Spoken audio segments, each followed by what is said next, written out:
السلام علیکم ورحمۃ اللہ وبرکاتہ۔ بسم اللہ الرحمن الرحیم۔ یہ انبیاء کرام علیہم السلام کے متعلق ہمیں کیسا عقیدہ رکھنا چاہیے یہ چل رہا ہے، اور اس سے پہلی ویڈیو میں پیچھے ویڈیو میں قرآن مجید اور کلام الہی جو بھی نازل ہوئے ہیں، اللہ تعالیٰ کی کتابیں، صحیفے اور اللہ کے کلام، ان کے متعلق بتا رہے تھے۔ اسی میں سے کچھ باتیں یہاں رہ گئی ہیں، وہ ہم ذکر کرتے ہیں، آپ تک پہنچاتے ہیں۔ آپ حضرات اس ویڈیو کو غور سے سنیں۔ عقیدہ، چونکہ یہ دین ہمیشہ رہنے والا ہے، لہٰذا قرآن عظیم کی حفاظت اللہ عز و جل نے اپنے ذمہ رکھی۔ فرماتا ہے، اللہ تعالیٰ فرماتا ہے، اِنَّا نَحْنُ نَزَّلْنَا الذِّكْرَ وَإِنَّا لَهُ لَحَافِظُونَ، یعنی بے شک ہم نے قرآن اتارا اور بے شک ہم اس کے ضرور نگہبان ہیں، لہٰذا اس میں کسی حرف یا نقطہ کی کمی بیشی محال ہے۔ بیشی معنی بڑھنا، نہ کمی ہو سکتی ہے نہ بڑھ سکتا ہے، کوئی گھٹا بڑھا نہیں سکتا، یہ سب محال ہے، ایسا کبھی نہیں ہو سکتا۔ محال کا معنی ہے جو کبھی نہ ہو سکے، اگرچہ تمام دنیا اس کے بدلنے پر جمع ہو جائے، جب بھی اس میں قرآن مجید میں ایک حرف بھی گھٹا بڑھا نہیں سکتے، پوری دنیا، پوری کائنات، بلکہ جن و انسان سب مل کر، تمام مخلوق مل کر اس کو بدلنا چاہیں یا ایسا بنانا چاہیں، قرآن مجید جیسا ایک آیت بھی تو نہیں بنا سکتے۔ تو جو یہ کہے کہ اس میں کے کچھ پارے یا سورتیں یا آیتیں، بلکہ یہ بھی کہے کہ ایک حرف بھی کسی نے کم کر دیا یا بڑھا دیا یا بدل دیا، تو وہ قطعاً یعنی یقیناً وہ کافر ہے، کہ اس نے اس آیت کا انکار کیا جو ہم نے اوپر بیان کی، یہ کہ اللہ تعالیٰ کی یہ آیت، اللہ تعالیٰ نے یہ فرمایا، اس اللہ کے اس فرمان کا اس نے انکار کر دیا اور اسے نہیں مانا اس نے، اور وہ کافر ہو گیا، کہ اللہ تعالیٰ کے فرمان کو اس نے جھٹلا دیا، اور اللہ تعالیٰ کے وعدے کو اللہ تعالیٰ نے جو وعدہ کیا ہے، جو فرمایا ہے کہ ہم اس کی حفاظت کریں گے، تو معاذ اللہ اس کا مطلب یہ کہ اللہ تعالیٰ اس کی حفاظت نہیں کر پایا، اور ایسا نہیں ہے۔ اللہ تعالیٰ نے اس کی حفاظت کا ذمہ لیا ہے، اللہ تعالیٰ اس کی حفاظت فرما رہا ہے، قیامت تک کوئی اس میں ایک نقطہ بھی، ایک حرف بھی گھٹا بڑھا نہیں سکتا قرآن مجید میں، اور جو ایسا عقیدہ رکھے کہ گھٹا بڑھا دیا ہے ایک حرف یا نقطہ، تو وہ کافر ہے۔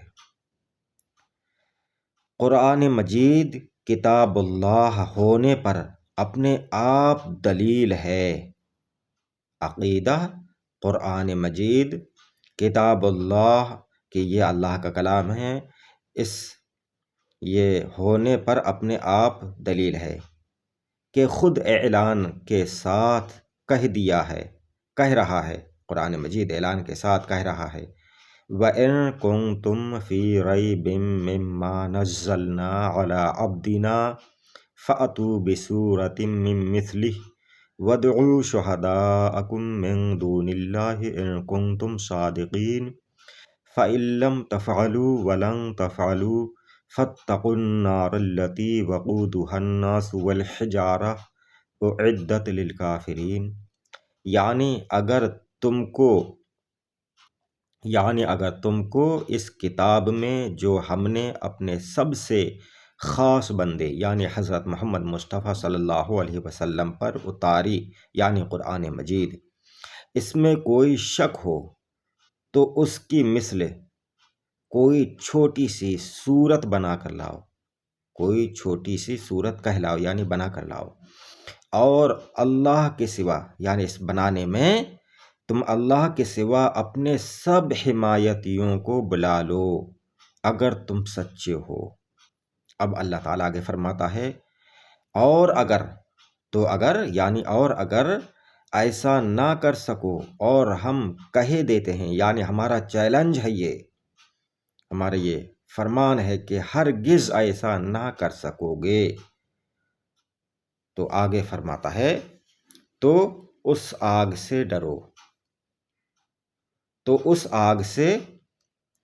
ڈرو جس کا ایندھن آدمی اور پتھر ہیں، جو کافروں کے لیے تیار کی گئی ہے، لہذا کافروں نے اس کے مقابلہ میں جی توڑ کوششیں کیں، یعنی قرآن مجید کی طرح کوئی صورت بنانے میں اس دور کے لوگوں نے اور آج تک کئی لوگوں نے، بہت لوگوں نے بہت کوششیں کی کہ اس جیسی کوئی صورت بنا کر لے آئیں، کے مقابلہ میں جی توڑ پوری کوششیں کیں، مگر اس کے مثل ایک سطر نہ بنا سکے اور نہ بنا سکیں گے، ایک سطر نہ بنا سکے نہ بنا سکیں گے۔ عقیدہ، اگلی کتابیں، اب یہ مسائل ہیں کچھ۔ مسئلہ، اگلی کتابیں انبیاء ہی کو زبانی یاد ہوتیں، لیکن قرآن عظیم کا معجزہ ہے کہ مسلمانوں کا بچہ یاد کر لیتا ہے، مسلمانوں کا بچہ یاد کر لیتا ہے، 4-6 سال کے بچے تک یاد کر لیتے ہیں۔ مسئلہ عقیدہ، عقیدہ قرآن عظیم کی 7 قرأتیں سب سے زیادہ مشہور اور متواتر ہیں، ان میں معاذ اللہ کہیں اختلاف معنی نہیں، وہ سب حق ہیں۔ اس میں امت کے لیے آسانی یہ ہے کہ جس کے لیے جو قراءت آسان ہو وہ پڑھے، اور حکم یہ ہے کہ جس ملک میں جو قراءت رائج ہے عوام کے سامنے وہی پڑھی جائے، جو پڑھی جاتی ہے وہی پڑھی جائے، دوسری قراءت نہ پڑھی جائے۔ جیسے ہمارے ملک میں قراءت عاصم بروایت حفص کے لوگ ناواقفی سے انکار کریں گے اور وہ معاذ اللہ کلمہ کفر ہوگا۔ عقیدہ، قرآن مجید نے اگلی کتابوں کے بہت سے احکام منسوخ کر دیے، یوں ہی قرآن مجید کی بعض آیتوں نے بعض آیات کو منسوخ کر دیا۔ عقیدہ، نسخ کا مطلب یہ ہے کہ بعض احکام کسی خاص وقت تک کے لیے ہوتے ہیں، مگر یہ ظاہر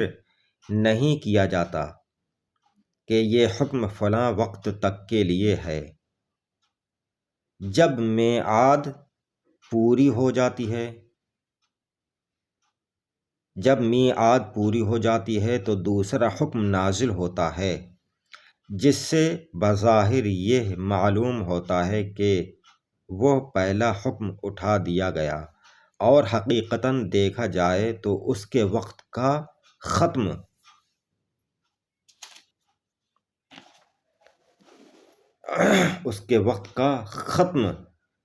ہونا بتایا گیا ہے۔ دوسرا جو حکم اس کے خلاف، اس کے منسوخ ہونے میں، بدلنے میں نازل ہوا ہے، تو یہ بتایا گیا ہے کہ اس کا حکم یہیں تک تھا، اب یہاں سے یہ حکم چلے گا۔ منسوخ کے معنی بعض لوگ باطل ہونا کہتے ہیں، یہ بہت سخت بات ہے، ایسا نہیں کہنا چاہیے۔ احکام الہیہ سب حق ہیں، وہاں باطل کی رسائی کہاں؟ عقیدہ، قرآن کی بعض باتیں محکم ہیں کہ ہماری سمجھ میں آتی ہیں، اور بعض متشابہ کہ ان کا پورا مطلب اللہ اور اللہ کے حبیب کے سوا کوئی نہیں جانتا۔ متشابہ کی تلاش اور اس کے معنی کی کنکاش یعنی کھوج کرنا، یہ وہی کرتا ہے جس کے دل میں کجی ہو یعنی ٹیڑھا پن ہو، کھوٹ ہو۔ باقی انشاءاللہ تعالی اگلی ویڈیو میں، آج کے لیے یہیں تک۔ السلام علیکم، خدا حافظ۔